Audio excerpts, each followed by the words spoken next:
We borrowed money from this guy in New York.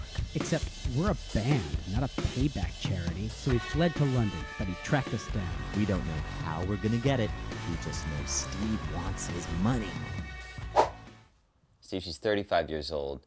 2 kids and a mortgage. She doesn't have any money.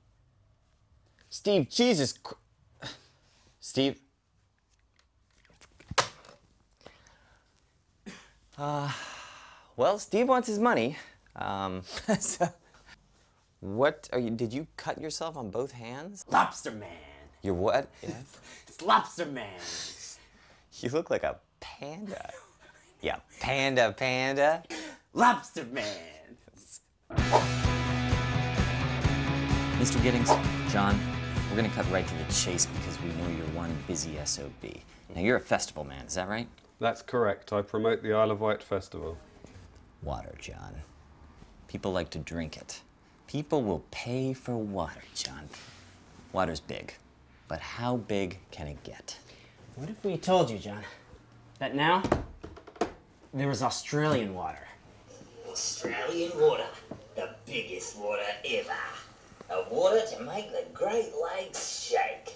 Australian water. A water to put the oceans into timid motion. How about instead, I give you $1,000, never to call me again. Great, John, that'll get us started. I bet you only spend it on sweets and DVDs. You have to John Giddings, he knows us. He knew what we'd do with that money. It actually wouldn't have occurred to me to spend the money on DVDs and candy until he said it, but then it was super obvious. This is sweet. This is really sweet. Don't you already have Varsity Blues?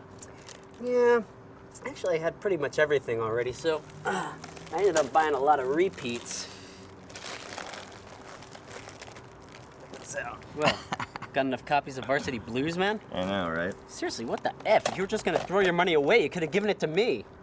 Wait, are you serious? I mean, you've got... Look, don't give me that crap. Don't worry about these. These are not your concern. You know what? Forget this. Of all the ridiculous ideas, if you're just gonna throw your money away, if you're just gonna toss it out, you're not gonna need these. I don't need this. Ridiculous ideas.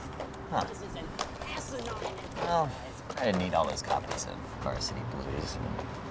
I'm not sure Keith did either. But no, I didn't need that huge volume. I guess I always wondered what the point of all of it was, you know, all the accumulation.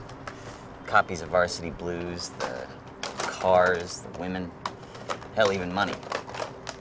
Now, that was always more Keith's jam than mine. You know, the fancy restaurants, beautiful women, copies of Varsity Blues and other films.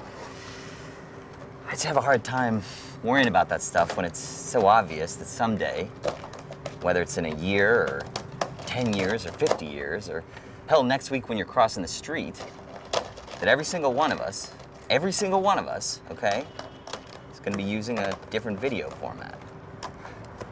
Something to think about.